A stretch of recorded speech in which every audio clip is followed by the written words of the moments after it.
This Friday will mark 1 year since Russia invaded Ukraine. As the date gets closer, President Biden made a surprise and historic visit to Ukraine. He arrived in the country about 4 hours ago. His visit comes as the administration warns China that providing lethal aid to Russia would be crossing a red line. Bree Jackson has more. President Biden making a surprise trip to Ukraine and meeting with Ukrainian President Zelensky in Kyiv as Russia's war against the country nears the 1 year mark. 1 year later, Kyiv stands, and Ukraine stands. Democracy stands.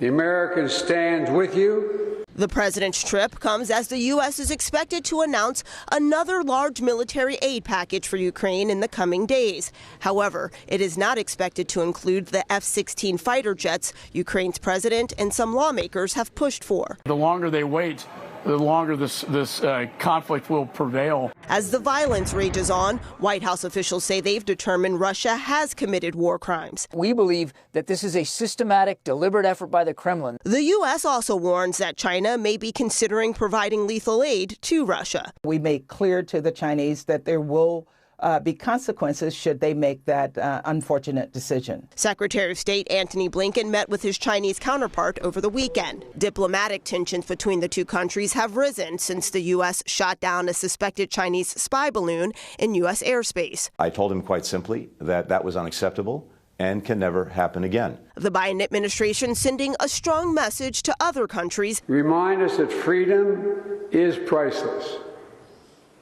It's worth fighting for as long as it takes, and that's how long we're going to be with you, Mr. President, for as long as it takes. And pledging unwavering support for Ukraine. In Washington, Bree Jackson, NBC News.